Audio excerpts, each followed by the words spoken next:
करमाळा नगरपालिकेच्या राजकीय इतिहासाचा जर आपण विचार केला तर हा राजकारणातील ऐतिहासिक दिवस म्हणावा लागेल, कारण करमाळ्याच्या शहरातील नगरपालिकेच्या राजकारणाचा हा आजचा दिवस म्हणजे इतिहासाने नोंद यावा असा दिवस आहे.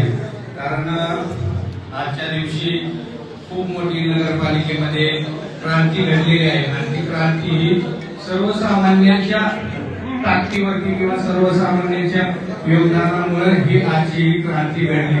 कारण आपण बघितलं या करमाळा तालुक्याच्या राजकारणामध्ये पिढी ही प्रस्थापितांची सत्ता या ठिकाणी होती, परंतु आजपर्यंत सत्ता प्रस्थापितांचीच होती. परंतु आज मात्र सर्वसामान्य जनतेने दाखवून दिलेलं आहे की सामान्य जनतेची ताकद काय असते आणि तुमच्या आमच्यामधल्या सर्वसामान्य कुटुंबातल्या किंवा सर्वसामान्य घराण्यातल्या कुठलाही राजकीय वारसा नसलेले विस्थापित घराणं म्हटलं तरी वावगं ठरणार नाही अशा घराण्याला आपण आज करमाळा नगरपालिकेचे नगराध्यक्ष होण्याची संधी आपण दिलेली आहे.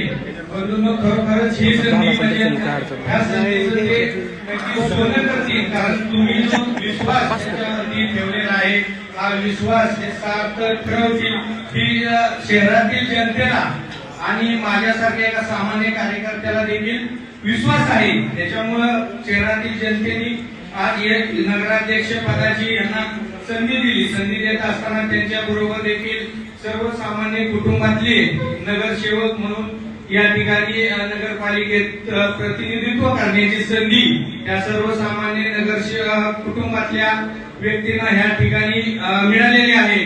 आणि खरोखरच सावंत गटाने जे शहर विकास आघाडी जी स्थापन केली होती आणि शहर विकास आघाडी मधला जो कायमस्वरूपी आठवणीत राहील असा जो विजय म्हटलं तर तो आपला सुतार गल्लीतला विजय. खरोखरच हा विजय म्हणजे डॉक्टर बाबासाहेब आंबेडकरांनी दिलेल्या संविधानाला अभिप्रेत असा विजय आहे.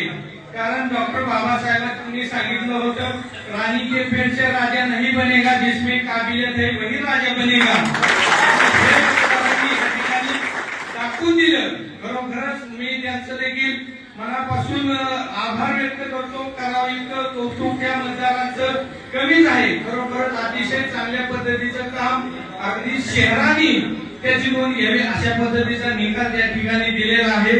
खरोखरच सगळ्यांचं या ठिकाणी मी आभार व्यक्त करतो सगळ्या मतदारांचं.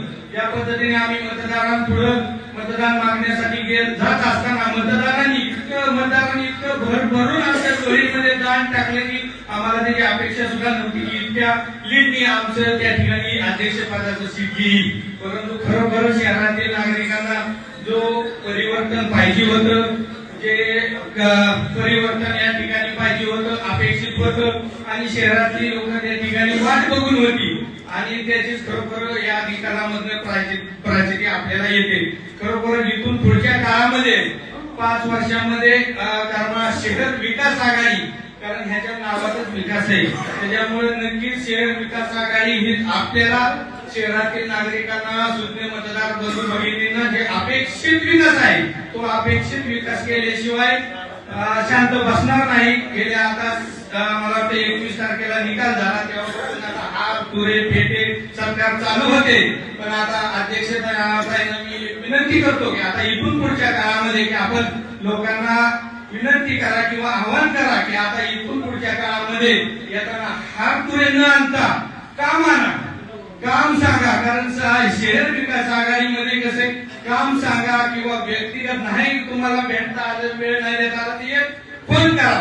कारण शहर विकास आघाडीमध्ये असं एक कॉल प्रॉब्लेम सॉल्व काही असू द्या तुमची अडचण एका फोनमध्ये तुमचं काम त्या ठिकाणी केलं जाईल. कारण एवढी विश्वासार्हता आहे. विश्वासार्हता म्हणजे त्यांनी आपल्यावरती विश्वासार्हता दाखवली आणि त्या विश्वासाला आपल्याला त्या ठिकाणी पात्र राहावं लागणार आहे. कारण येत्या काळामध्ये आणि पुन्हा आपल्याला याच्या दारामध्ये जायचं आहे. 5 वर्ष आपण ह्यांचा नोकर म्हणून आपल्याला काम करावं लागेल. नगरसेवक हा त्या नगरीतला, त्या भागातला, त्या प्रभागातला सेवक असतो. त्या पद्धतीनेच काम केलं पाहिजे. कुठल्याही प्रकारची डोक्यामध्ये हवा न जाऊन देता आपल्याला जनतेने कशा पद्धतीने कशासाठी निवडून दिलं त्या पद्धती, कारण ज्याच्या डोक्यामध्ये हवा गेली त्यांची काय अवस्था झाली आपण बघितलं. कोण कर्माने गेलं, कोण गावाने गेलं आणि ही कर्तृत्वाने पुढे आली. म्हणजे असं या ठिकाणी त्याच्यामुळे हवा न जाऊन द्यायचा, जमिनीवरती राहून आपण त्या ठिकाणी काम करावं आणि हे करतील. कारण 100% त्यांच्यामध्ये तेवढे गुण आहेत, त्यांच्यामध्ये तेवढे गट्स आहेत, ते चातुर्य आहे त्यांच्यामध्ये, त्यामुळे नक्कीच ते काम करतील. आणि हे सगळं ओळखूनच मी सुद्धा माझ्या पक्षाचे उमेदवार असताना मी यांच्या सोबत आलो, कारण त्यांच्यावरती त्याची विश्वास आहे माझ्या असताना शहरातील लोकांनी सुद्धा ठेवलेली आहे. त्याचबरोबर ह्यांच्यासोबत जे आता नवीन बॉडी आलेली आहे त्याच्यामध्ये नगरपालिका प्रशासन अधिकारी शिवसाहेब तपसे साहेब आहेत. ते तर अतिशय उत्तम पद्धतीने काम करतात, सगळ्यांना सामावून घेतात, सगळ्यांच्या समस्या काय असतील तर शहरातल्या समस्यासाठी संवेदनशील अधिकारी म्हणून ते ओळखले जातात. त्याच्यामुळे आता ह्यांचे देखील साथ चांगल्या पद्धतीचे लागेल. साहेबांच्या मार्गदर्शनाखाली साहेब तुम्हाला विनंती करतो, आमच्या भगिनीच्या मार्गदर्शनाखाली चांगल्या पद्धतीचं या ठिकाणी काम करावं. या ठिकाणी आपण सर्वांनी मिळून शहराच्या दृष्टीने, शहराच्या विकासाच्या दृष्टीने सर्वांनी एकत्र येऊन आपण काम करावं. विकासाच्या बाबतीमध्ये विकास, शहराचा विकास करत असताना कुठेही कुठे अडचण न करता, विकासाला विरोध न करता